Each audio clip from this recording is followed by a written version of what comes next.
प्यारे बहन भाई, वो सत्यार्थ प्रकाश चैनल में आपका स्वागत है। साथियों, बहुत ही खुशी के साथ आपको सूचित किया जाता है कि जैसा आपको विदित है कि 10 दिसंबर में एक शास्त्रार्थ का आयोजन किया जा रहा है और जिसमें जो पहला विषय है वो अकाल मृत्यु है। और जो शास्त्रार्थ में जिन के बीच में होने जा रहा है, हमारे पंडित श्री महेंद्रपाल जी हैं और मैं महेंद्र सिंह आर्य, अध्यक्ष अखिल भारतीय राज्य सभा। 4 विषय हैं जिनमें ये पहला विषय है, अकाल मृत्यु होती है नहीं होती है। साथियों, ये विषय ऐसा गहन और गंभीर और है कि इस पर लोग बाग केवल ये कह कि भाई आर्य समाज के व्यक्ति इस पर मतभेद है, और ये सोच करके ही केवल आर्य समाज के विद्वान इसमें मतभेद हैं, विचार नहीं करते, जबकि इसमें आर्य समाज में मतभेद होने का प्रश्न ही नहीं उठता। आखिर ये विषय है क्या? जो व्यक्ति कहते हैं कि अकाल मृत्यु नहीं होती है, उनका मानना है कि परमात्मा जन्म के समय ही यानी जब आपको जन्म मिलता है तो जब ही परमात्मा ये तय कर देता है कि आपका मृत्यु कब होगी, कैसे होगी, किसके द्वारा होगी। कुछ का मानना ऐसा श्वास तय कर देता है, जब वो श्वास पूरे हो जाते हैं, वो श्वास और ग्रास, तो फिर मृत्यु हो जाती है। और कुछ का मानना ऐसा है कि वो दिन काल घड़ी में तय कर देता है, मारने वाला भी तय होता है, घंटा भी तय होता है, घड़ी भी तय होती है, वो सब परिस्थिति तय होती हैं जब मृत्यु होती है। तो एक और हमारा मानना कि ऐसा कुछ तय नहीं होता। जन्म के समय परमात्मा कोई ऐसी विषय तय नहीं करता कि जिससे हम कब हमारी मृत्यु होगी, कौन हमारी मृत्यु करेगा, तो ये उस समय तय नहीं होते, ये सब बाद में तय होती हैं, परिस्थिति स्थिति तय होती है। अब एक तो बात ये कि ये मेरा मानना है कि भाई मृत्यु अकाल मृत्यु होती है, और एक दूसरे का ऐसा मानना हो सकता है कि भाई अकाल मृत्यु नहीं होती है। तो क्या हमारा माना जा सकता है? नहीं, हमारा मानना नहीं माना जा सकता। उसका फिर आधार क्या है? उसका आधार है प्रमाण। यदि आप किसी चीज को सत्य सिद्ध करना चाहते हो तो प्रमाणों के आधार पर सिद्ध होती है। यानी जो ये व्यक्ति कहते हैं कि अकाल मृत्यु नहीं होती है, परमात्मा आयु पहले ही तय कर देता है, घड़ी घंटा पहले ही तय कर देता है, तो वो अपने पक्ष में जो लॉजिक देते हैं या उदाहरण जो देते हैं या प्रमाण देते हैं, केवल एक प्रमाण का आधार बनाते हैं जो योग दर्शन का है, सती मूले तद विपाका जाति आयुर्भोगा। इस सूत्र को लेकर के वो इसको सिद्धि करनी चाहते हैं, लेकिन इस सूत्र का ये मतलब है ही नहीं, इस सूत्र का ये मतलब है ही नहीं। और एक और मैं खुशी की बात बता दूं कि जो हमारे पंडित महेंद्रपाल जी, उन्होंने शर्त लगाई है केवल शास्त्रार्थ महर्षि दयानंद के ग्रंथों में होगा। तो एक तो टूटा फूटा उनके पास में एक उदाहरण था जिसे हथियार लेकर थोड़ी बहुत देर बहस कर सकते थे, उसको भी उन्होंने स्वयं नहीं मना कर दिया। तो अब तो कोई उनके पास में एक भी प्रमाण नहीं है, उनके पास में दुनिया का कोई विद्वान इसको सिद्ध नहीं कर सकता। और उन्हें भी बकबक करने की तो कुछ ज्यादा आदत है, सिद्धांत को समझे बिना। लेकिन ये मेरा दावा है किसमें, वो ये तो मेरा दावा है कि मैं अपने पक्ष को सिद्ध कर दूंगा, लेकिन ये भी दावा है कि अपने पक्ष में एक भी प्रमाण नहीं दे पाएगा, ये दूसरा दावा। तो वो ही नहीं, दुनिया का कोई भी व्यक्ति, कोई भी विद्वान आकर के इस पर शास्त्रार्थ कर ले। और यही नहीं, हमने तो बहुत बड़ी घोषणा की हुई है, ये देखिए सत्यार्थ कर शास्त्रार्थ की खुली चुनौती, विषय अकाल मृत्यु होती है। और हमने ये देखोगे जो अंतर्राष्ट्रीय कार्यक्रम हुए हैं वहां पर ये चुनौती हमने दी थी, और ये कहा था किसी भी गुरुकुल के आचार्य, कोई भी विद्वान, किसी भी गुरुकुल के आचार्य, कोई भी विद्वान विदुषी आए, अपना विद्या बल अजमाने को इनाम में 21 लाख का चेक मिलेगा वेद प्रचार बढ़ाने को। आर्य वीर वीरांगनाओं का वेद विजय रथ कोई रोक सका ना। घूम के देख लिए सभी जमाने को, सत से कोई जीत सका ना, ललकारा सभी जमाने को। ये हमने एक यात्रा निकाली थी 8-10 प्रांतों में, हमने 8-9 दिन की यात्रा थी वो निकाली थी, और यह विषय था हिम्मत हो तो आई कोई जंगी मैदान में, और वेद से बढ़िया पुस्तक बतला दे जहान में। तो ऐसे ही जो ये प्रकरण है अकाल मृत्यु का, ये परमात्मा जन्म के समय मृत्यु तय नहीं करता है, ये सब अनिश्चित होते हैं।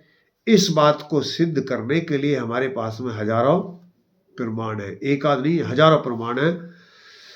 और यही जो इसी विषय पर पंडित जी महेंद्र पाल जी जो शास्त्रार्थ करना चाहते हैं, जब बम्बाड़ में ये कार्यक्रम हुआ था, वहाँ शास्त्रार्थ हुआ था, तो इन्होंने ये घोषणा करी थी कि महर्षि दयानंद की शब्दावली में अकाल शब्द है ही नहीं। और हमने कही थी महर्षि दयानंद की शब्दावली में अकाल शब्द है, इन्होंने की नहीं है, हमने की है। लेकिन आज तक ये इस विषय पर शास्त्रार्थ नहीं कर पाए, दूर से पैता मारते हैं। लेकिन अब ये 10 दिसंबर में तैयार हो गए हैं ऐसा करने के लिए। अब इन्हें हम दिखा देंगे प्रमाण कि अकाल मृत्यु होती है, और महर्षि दयानंद ने अकाल शब्द उसकी डिक्शनरी में है, महर्षि दयानंद ने माना। आप भी सुन लीजिए, देखो ये पूरे प्रमाण मेरे पास में हैं। और मैं ये भी कहना चाहूँगा कि जो व्यक्ति सती मूले तद्विपाका का आधार बना करके चलते हैं, जो उनका मानना है, मैं इस अंश को पृष्ठ को पढ़ देता हूं। इस विषय पर क्या है? आर्य समाज में चली आ रही धारणा की अकाल मृत्यु होती है या नहीं, इस विषय पर विद्वान एक मत नहीं है। इस मान्यता को आर्य जगत से सदैव के लिए समाप्त किया जा सके। अकाल मृत्यु होती है तथा महर्षि दयानंद वेद के सत्य सिद्धांत को प्रकाशित किया जा सके।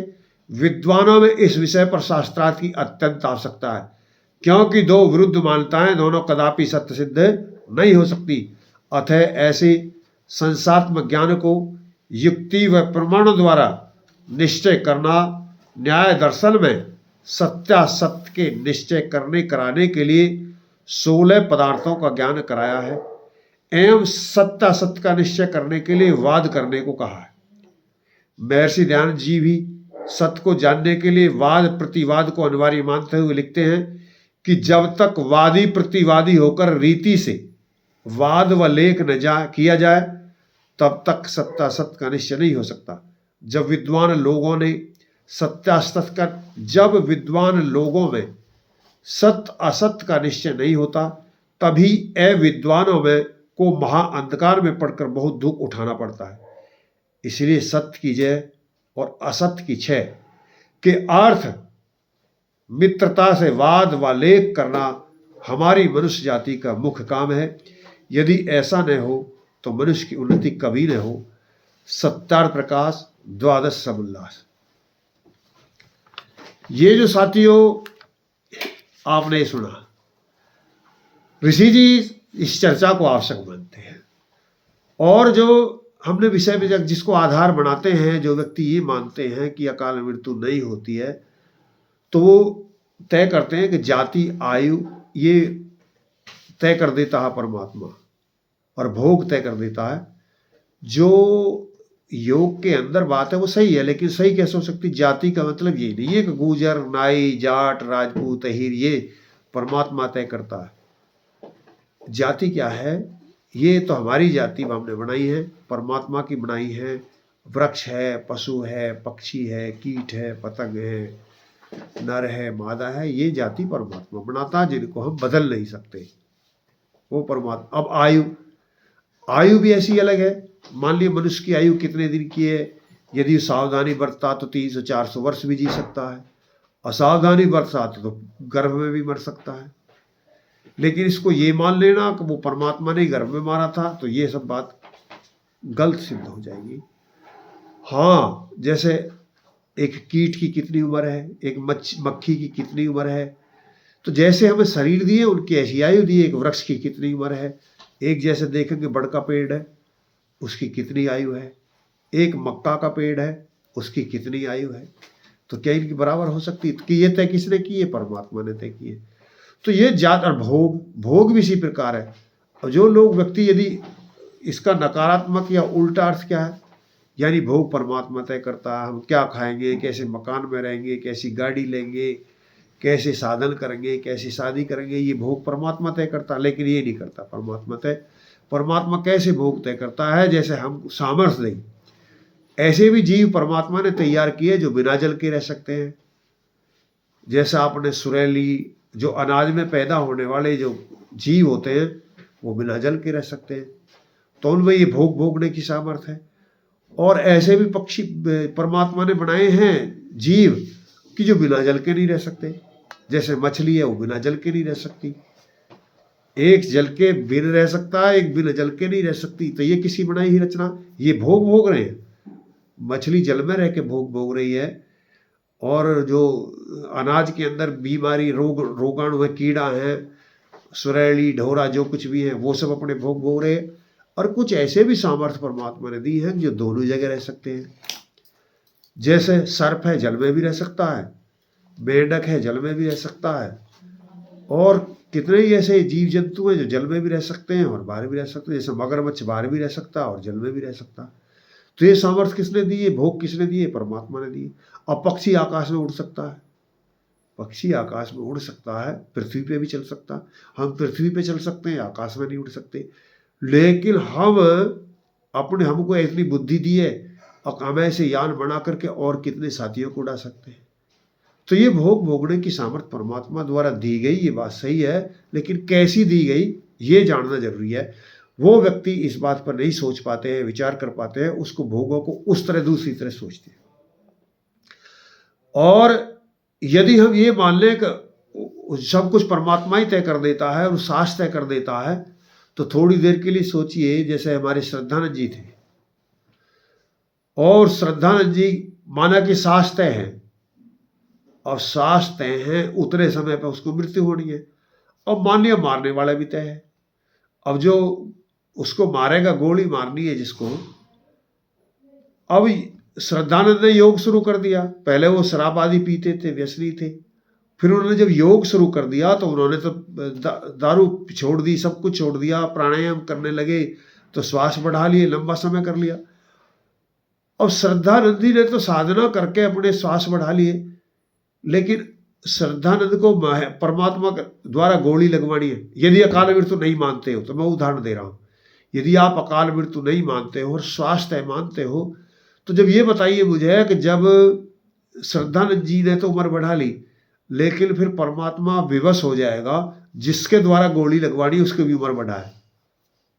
भाई कुछ बात सुने, एक व्यक्ति तो तपस्या करके उम्र बढ़ा रहा है, और एक व्यक्ति परमात्मा को इसलिए जिंदा रखना पड़ेगा कि उसका गोली लगवानी है उससे। तो एक बात युक्त है नहीं। और फिर दूसरी बात तय करिए, यदि आप ये मान लेते हैं कि अकाल मृत्यु नहीं होती है और सब पहले ही परमात्मा तय कर देता है, तो जितनी गाय मारी जाती हैं, जितने आज हत्याएं हो रही हैं, जितने मर्डर हो रहे हैं, तो ये तो परमात्मा ने तय किया था। जब ये परमात्मा ने ही तय किया था तो उन्होंने कर दिया, तो उन्होंने अपराध क्या किया था? तो वो तो अपराधी है नहीं। क्या आप ये मान लेंगे कि अपराधी नहीं है? अरे अपराधी वो जब ही सिद्ध होते हैं, वो पहले तय तो था नहीं, और जब पहले तय नहीं था उसने किया। और यदि परमात्मा ने ही तय कर रखा था, उन्होंने कर दिया था, तो उन्होंने अपराध क्या किया? कुछ नहीं किया। तो ये ऐसे विषय हैं। ये तो रही युक्ति, किसी भी प्रकार में अकाल मृत्यु को नकार नहीं सकता। और मैंने जो बात कही है, दावा किया, कोई व्यक्ति महर्षि दयानंद का एक भी प्रमाण नहीं दे सकता इसके ऊपर। यानी बिल्कुल सत्य होगा 10 दिसंबर में, किसी की हिम्मत नहीं जो इस बात को असत्य सिद्ध कर दे कि अकाल मृत्यु नहीं होती। लेकिन जो व्यक्ति अपने में भ्रम पाले हुए हैं और अपने को बहुत बड़ा विद्वान भी समझते हैं, उनको अपनी स्थिति का बोध हो जाएगा जब 10 दिसंबर में शास्त्रार्थ। तो साथियों, मैं इन्हीं बातों के साथ अपनी वाणी को विराम देना चाहूंगा, और इस सत्य सिद्धांत का अच्छी तरह प्रचार हो। जाका जी करता हो शास्त्रार्थ करे, हमें कोई दिक्कत नहीं है। मैंने यही बात डॉक्टर सुरेंद्र जी से कही थी कि सुरेंद्र जी आप कृपया एक दिन का समय निकाल दीजिए। उन्होंने क्या, अरे जी आपने शास्त्रार्थ में सिद्ध तो कर दिया था, फिर अब क्या जरूरत है? मन की जो कोई जितनी बेर आएगा उतनी बेर सिद्ध करेंगे, पर हमें कोई दिक्कत नहीं है। सत्य के सिद्ध करने में हमें दिक्कत क्या है। तो ये साथियों, इस विषय को अब तक हमारे से पहले बहुत कह लिया कि इसमें विद्वान एक मत नहीं है, होती है या नहीं होती है, लेकिन अब दावे के साथ कहते हैं कि अकाल मृत्यु होती है। किसी में इतनी हिम्मत नहीं है जो इस सत्य को झूठ सिद्ध कर सके, और कोई दुसाहस करता तो आइए, स्वागत है। जब जिसका जी करता हो, जहां जी करता हो, जैसे जी करता हो, वो उसी तरह हम तैयार हैं। और आशा है कि इस विषय पर यदि वो शास्त्रार्थ में आएंगे, तो पता नहीं है आएंगे भी या नहीं आएंगे, हमारी तो घोषणा, चुनौती उन्होंने ही दी है, चुनौती शास्त्रार्थ की उन्होंने ही दी है। लेकिन जो बड़बोले होते हैं मैदान छोड़ के भी वही भागते हैं। मुझे पूरी आशा है, चुनौती उन्होंने दी है, मैंने चुनौती स्वीकार की है। हम ऐसे विषय जितने भी हैं आर्य समाज में, एक एक करके राज आर्य सभा के माध्यम से सब विषयों को स्पष्ट करेंगे। अभी एक और मैं बात बता दूं, 17 दिसंबर को एक कार्यक्रम होना था, 16 दिसंबर को जो परोपकारिणी सभा को करना था, लेकिन परोपकारिणी सभा अपने कर्तव्य से हट गई है, और उन्होंने जिस पे शास्त्रार्थ कराना था तिथि के ऊपर, षष्ठी संवत के ऊपर, 1,96 करोड़ है या 1,97 करोड़ है, वो तय करके भी उससे मुकर गई है, हट गई है। खैर, उनकी क्या मजबूरी रही है, क्या स्थिति रही है, क्या परिस्थिति रही है, क्यों उन्होंने ऐसे रास्ते का चयन किया है, ये तो वही जाने। लेकिन हम इस विषय को प्रसिद्ध करेंगे, और हम चैलेंज करेंगे पुनः, जैसे हमने चैलेंज किया था गौतम नगर में। अब आए परोपकारिणी सभा हमारी बात का जवाब दे, सार्वदेशिक सभा हमारी बात का जवाब दे, और उन्हीं साथियों के कहने पर आप इस पर निर्णय मत करना, हम इस पर निर्णय करेंगे। लेकिन उन्होंने फिर उसको हटा दिया, तो हम इस पर पुनः शास्त्रार्थ करेंगे। तो साथियों, इन्हीं बातों के साथ मैं अपनी वाणी को विराम देता हूं, और मुझे पूर्ण 100% विश्वास है, 100%। मेरा अपना नहीं है, ये स्वाध्याय है, ये वेदों का आधार है, महर्षि दयानंद की व्याख्या है जो मैं बता रहा हूं। अकाल मृत्यु होती है, यानी ये प्रमाण है। मैंने ये फेसबुक के ऊपर भी डाल दिया है, आप चाहें वहां से भी देख सकते हैं। इसके अंदर मैंने जितने भी प्रमाणों की जरूरत है वो सब प्रमाणित कर लिए। तो इन्हीं शब्दों के साथ मैं अपनी वाणी को विराम देता हूँ। सम बस्ती।